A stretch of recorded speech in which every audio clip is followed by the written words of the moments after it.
নতুনভাবে দেশকে গড়ে তুলতে দ্বিধাদ্বন্দ্ব ভুলে ঐক্যের ডাক দিয়েছেন শান্তিতে নোবেলজয়ী অর্থনীতিবিদ এবং অন্তর্বর্তীকালীন সরকারের প্রস্তাবিত প্রধান প্রফেসর ডক্টর মোহাম্মদ ইউনূস। দুপুর 2:30টার দিকে হযরত শাহজালাল আন্তর্জাতিক বিমানবন্দরে আয়োজিত সংবাদ সম্মেলনে কথা বলেন তিনি।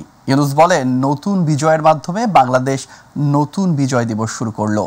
পুনর্জন্মে যে বাংলাদেশ পেয়েছে ছাত্র জনতার, সে বাংলাদেশ যেন পূর্ণতা পায়। এ সময় তিনি বলেন, শান্তি শৃঙ্খলা ফেরানোই হবে তার প্রধান কাজ। স্কেলিটনের রিপোর্ট। দ্বাদশ জাতীয় সংসদ বিলুপ্তির পর ডক্টর মোহাম্মদ ইউনূসকে প্রধান করে দেশের পরবর্তী অন্তর্বর্তীকালীন সরকার গঠনের সিদ্ধান্ত হয়।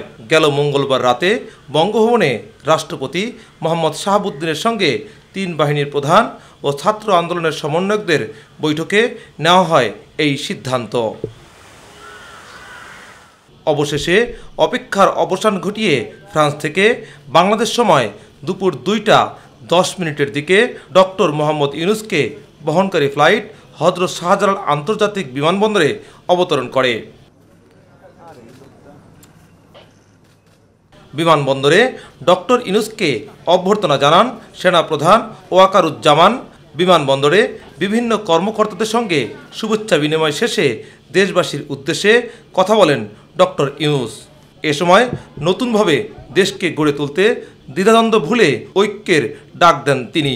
স্বাধীনতাকে পৌঁছানো হলে আমাদের শপথ, আমাদের প্রতিজ্ঞা যে আমাদেরকে এটা করতে হবে, ঘরে ঘরে পৌঁছাতে হবে। মানুষ যেন জানে যে বাংলাদেশ স্বাধীন হওয়ার অর্থ হলো তার নিজের পরিবর্তন, ব্যক্তির পরিবর্তন, সুযোগের পরিবর্তন, তার ছেলে মেয়ের ভবিষ্যতের পরিবর্তন। এটা যেন প্রত্যেকে বুঝে নেয় এবং আজকের তরুণ সমাজকে বোঝানো যে এই দেশ এটা তোমাদের হাতে, তোমরা এটাকে তোমাদের মনের মতো করে গড়ে তুলবে। ডক্টর ইউনূস বলেন, বাংলাদেশকে আরও মজবুত করে সামনে এগিয়ে নিয়ে যেতে হবে। নতুন বিজয়ের মাধ্যমে বাংলাদেশ নতুন বিজয় দিবস শুরু হয়েছে উল্লেখ করে তিনি বলেন, এখন শুধু এগিয়ে যাবার পালা। কারণ এই বাংলাদেশ এই দ্বিতীয়বার স্বাধীনতা অর্জন করলো। এই স্বাধীনতাটা আমাদেরকে রক্ষা করতেই হবে। শুধু রক্ষা করা নয়, এই স্বাধীনতার সুফল প্রতিটি মানুষের ঘরে পৌঁছাতে হবে, তা না হলে এই স্বাধীনতার কোনো দাম নেই। বক্তব্যে তরুণ সমাজকে ধন্যবাদ জানান শান্তিতে নোবেলজয়ী এই অর্থনীতিবিদ। এ সময় কোটা সংস্কার আন্দোলন চলাকালে রংপুরে আবু সাঈদের কথা স্মরণ করে আবেগে আপ্লুত হয়ে পড়েন তিনি। আজকে আবু সাঈদের কথা মনে পড়ছে আমাদের, যে আবু সাঈদের ছবি বাংলাদেশের